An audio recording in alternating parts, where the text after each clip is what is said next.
बिस्मिल्लाहिर्रहमानिर्रहीम। बहुत सारे हजरात ने रोज़ा तोड़ने के ताल्लुक से एक बड़ा नाजुक मसला मालूम किया है। मसला क्या है?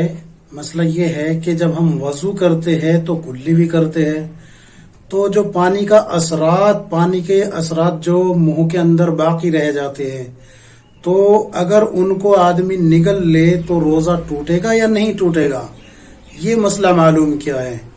और दूसरा मसला जो मालूम किया है वो ये है कि जो नाक के अंदर रतूबत होती है, अगर उसको ऊपर को सांस के जरिए खींच लिया जाए, जिसको सुड़कना कहते हैं, अगर वो सुड़क लिया जाए तो क्या उससे रोजा टूटेगा या नहीं टूटेगा। और तीसरा मसला जो है वो है कि रोजे की हालत में थूक और राल वगैरह जो मुंह में जमा हो जाती है, उसका क्या हुक्म है?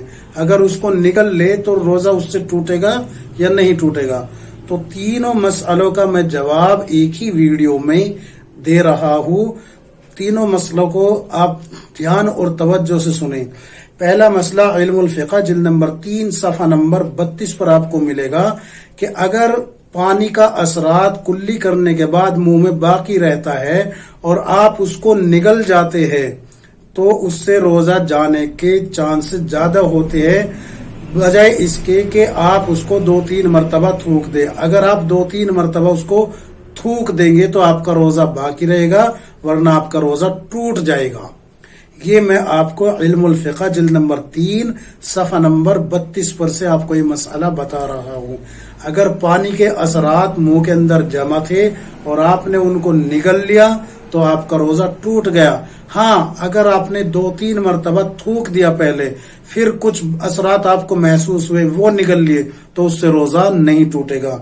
इसी तरीके से नाक को सुड़क लेने से नाक के अंदर की रतूबत अगर हलक में चली जाए और फिर वो जो सुड़की थी उसको पेट में उतार लिया, मैदे में उतार लिया, तो उससे भी रोजा नहीं टूटेगा। ये भी आपको मिल जाएगा फतावा आलमगीरी जिल्द नंबर 1 सफ़ा नंबर 278 पर।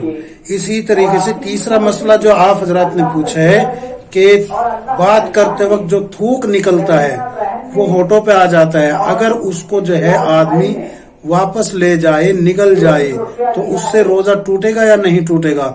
तो उससे रोजा नहीं टूटेगा। लेकिन याद रखे, थूक और राल का जो मसला है, अगर मुंह में जमा हो चुकी है थूक और राल, तो उसको अगर निकल जाए तो रोजा नहीं टूटेगा।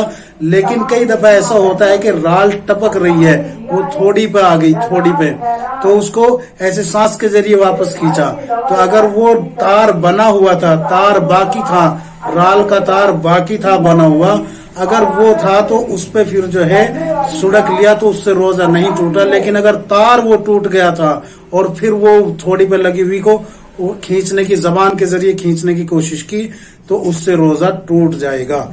ये मसला भी आपको मिल जाएगा फतावा आलमगीरी पाकिस्तानी जिल्द नंबर 2 सफ़ा नंबर 18 पर आपको ये मसला मिल जाएगा। और इन तमाम मसाइल की वजाहत के लिए मैं बारहा आपको बताता रहता हूँ कि एक मुख्तसर किताब है हजरत मौलाना क़ारी रफ़त क़ासमी साहब की मसाइल रोज़ा।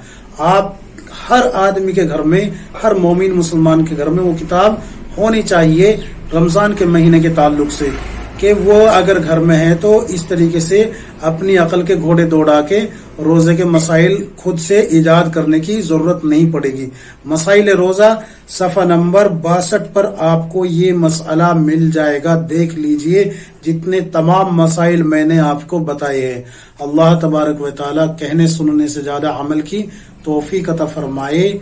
आमीन या रब्बुल आलमीन।